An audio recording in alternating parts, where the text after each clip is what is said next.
Bharatiya Janata party अपने विचार और संगठन के निर्माण के साथ साथ राष्ट्र के निर्माण में भी अपनी भूमिका का निर्वहन करती है। पूरे देश ने देखा था कोरोना कालखंड में, जहां देश और प्रदेश की सरकारों ने अपने दायित्व का निर्वहन करते हुए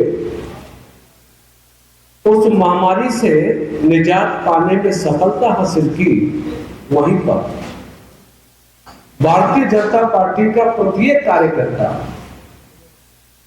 चाहे भोजन को उपलब्ध कराने के लिए मेडिसिन किट की उपलब्धता हो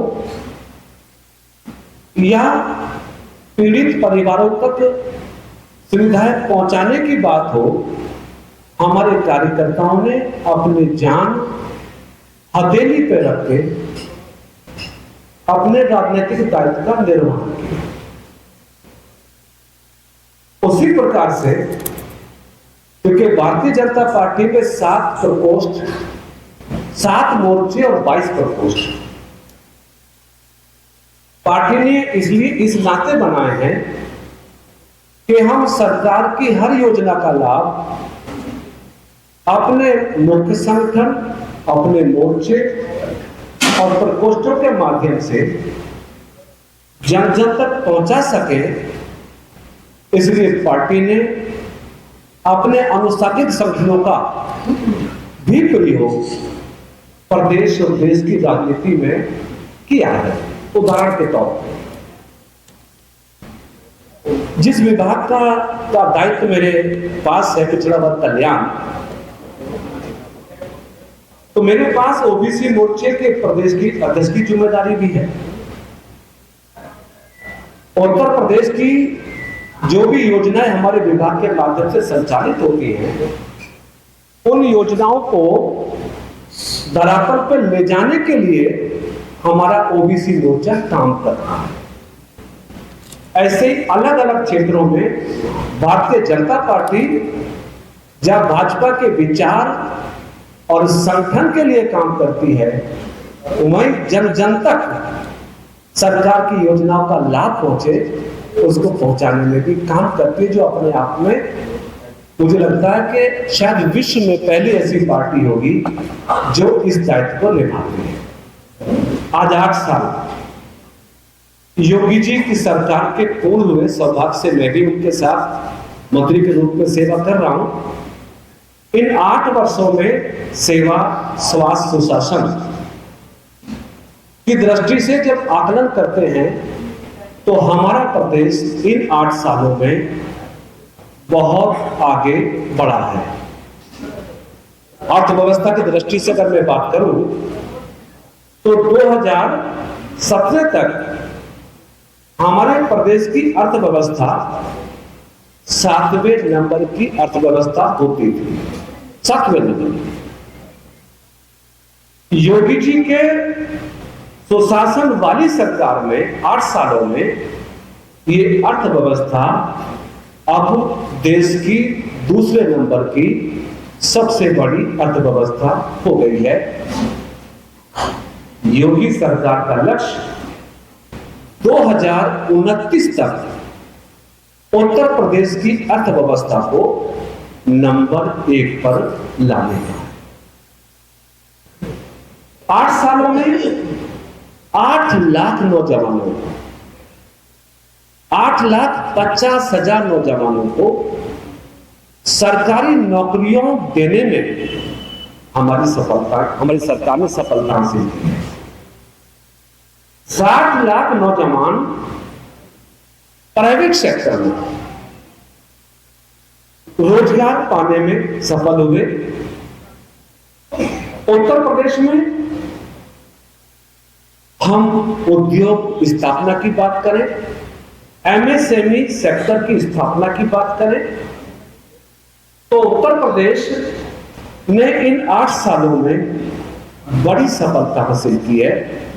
41 देशों के 25,000 निवेशक उत्तर प्रदेश में आते हैं, 45 लाख करोड़ का MOU साइन करते हैं और ग्राउंड सेरेमनी के माध्यम से हमारी सरकार ने 8 सालों में 15 लाख करोड़ के निवेश धरातल पर उतार दिए, जिससे 60 लाख नौजवान रोजगार पाने में सफलता हासिल की है। 96,000 MSME 8 सालों में लगाने वाला यूपी पहला देश का प्रदेश है जिसने इतने शॉर्ट टाइम में लगभग 1 लाख MSME निर्मित की हैं। कनेक्टिविटी की दृष्टि से एयरपोर्ट, एक्सप्रेसवे, लिंक रोड, ग्रामीण अंचल के संपर्क मार्ग, सभी मार्गों में, सभी रोड पर हमारी सरकार ने बड़ी सफलता हासिल की है। गाजियाबाद जनपद भी इन 8 सालों की सेवा, स्वास्थ्य और सुशासन वाली सरकार में गाजियाबाद ने भी बहुत ऐतिहासिक कामयाबी हासिल करने में सफलता हासिल की है।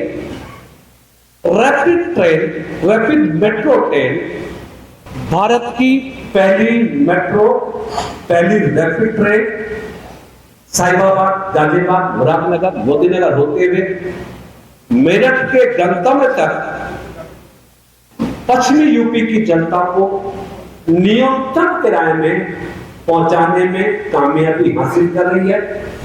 हिंडन एयरफोर्स से देश के अनेकों बड़े महानगरों तक उड़ानें शुरू हो गई हैं, कुछ होने वाली है। तो इन 8 सालों में जहां हमारे प्रदेश ने प्रगति के नए आयामों को छुआ है, वहीं गाजियाबाद भी प्रदेश सरकार की विकास की योजनाओं से परिपूर्ण हुआ है। सभी 8 साल की उपलब्धियों पर चर्चा करने के लिए जहां मौजूद है, वहां भारतीय जनता पार्टी अपनी प्रदेश सरकार के कामों से अभिभूत है और अपने मुख्यमंत्री का अभिनंदन करने के लिए हम गाजियाबाद महानगर में 200 से अधिक नेताओं की अपने सेक्टर पर तैनाती करेंगे और वर्तमान और पूर्व पदाधिकारी इसे उत्सव की तरह मनाएंगे। आज से प्रारंभ होने वाला ये उत्सव, ये कार्यक्रम 14 अप्रैल को संपन्न होगा पूज्य बाबा साहब के जयंती पर माल्यार्पण करके, और हम गाजियाबाद महानगर में हर बूथ पर उनको श्रद्धांजलि देकर और विकास कार्यों की चर्चा हर बूथ पर करेंगे। इस मध्य आने वाले सभी कार्यक्रम, चाहे वो मन की बात हो या अन्य कार्यक्रमों या हमारी भारतीय जनता पार्टी का स्थापना दिवस 6 अप्रैल को भी इस मध्य पड़ने वाला है।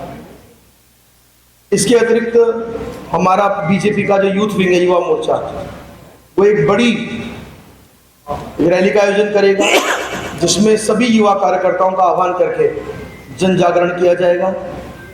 इसके साथ ही प्रत्येक विधानसभा में हम 27 तारीख को एक प्रेस और आयोजित करेंगे जिसमें माननीय विधायक उसको संबोधित करेंगे और उस विधानसभा में उन्होंने फोकस्ड तरीके से क्या विकास कार्य हुए हैं उनका भी उपलब्धियों का ब्यौरा प्रेस के माध्यम से जनता को दिया जाएगा। इन सभी कार्यक्रमों के साथ में हम एक प्रबुद्ध जन सम्मेलन का भी आयोजन करेंगे जिसमें हमारे समाज के प्रबुद्ध डॉक्टर्स हैं, इंजीनियर्स हैं, वकील हैं, लेखक हैं, स्तंभकार हैं, पत्रकार हैं और समाज के ऐसे प्रबुद्ध वर्ग जो समाज को दिशा देने का काम करते हैं, उन सबको बड़ी संख्या में आमंत्रित करके उनसे भी अपना विचारों का आदान प्रदान और भारतीय जनता पार्टी की सरकार ने पिछले 8 वर्षों में जो कार्य किए हैं, जो उपलब्धियां उनको रखने का काम करेंगे। ताज़ा तरीन खबरों के लिए हमें सब्सक्राइब करें और हमारे बेल आइकन को प्रेस करना ना भूलें।